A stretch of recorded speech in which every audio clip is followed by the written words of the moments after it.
Having a vision for your life and heart for helping others is an admirable endeavor to be part of. But those words have an even more special meaning for the individual in this next story. It's this week's Good News with Doppler Dave. The big grass truck and then the house truck, those are kind of the three main trucks. Rowdy Cogdill is an integral component and member of the Silverton Fire Department. It's something he's always wanted to pursue.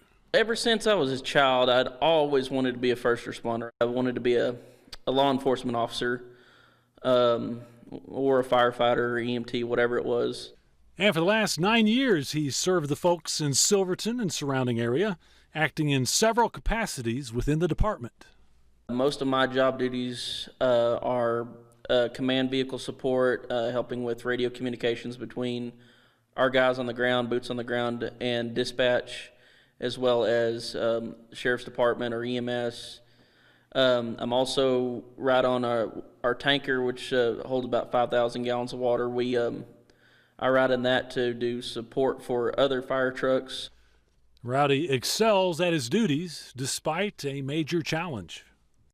When I was 4 months of age, or 4 months old, I was diagnosed with congenital bilateral detached retinas. Of course, that's the doctor's term. That's basically the more fancy way of saying I was blind. Instead of dwelling on what the blindness prevents him from doing, he focuses rather on ways he can play a strong supporting role. I would prefer to go out and, actually get on the attack trucks and go spray water and put out the fire, but there's multiple jobs on a fire scene.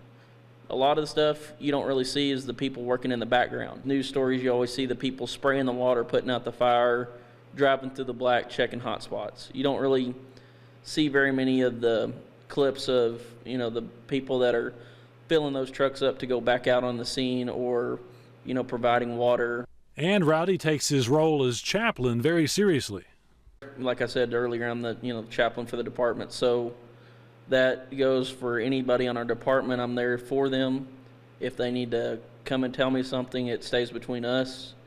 Or if they know somebody that's like a family member that has passed away in the fire department or vice versa, I'm there to provide support. In his words, he is the self-appointed fundraiser for the department and has big plans to help the community. Building a brand new station to house all of our equipment, since all of our equipment's not all under one roof. We also wanted to add living quarters to have somebody man the station overnight. Since we're a volunteer department, we're not paid. We would also have 2 above ground storm shelters, one for the community and one for our command center. I've always wanted to help people. I've just had a soft heart, and I've had a big heart from what my parents have said. The fire department asks for your help.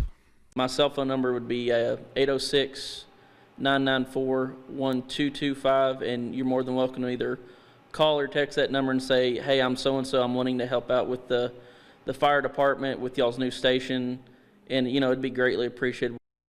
He may be legally blind, but he has a big vision to help his community and serve others. Now, that's some good news. I'm Doppler Dave for News Channel 10.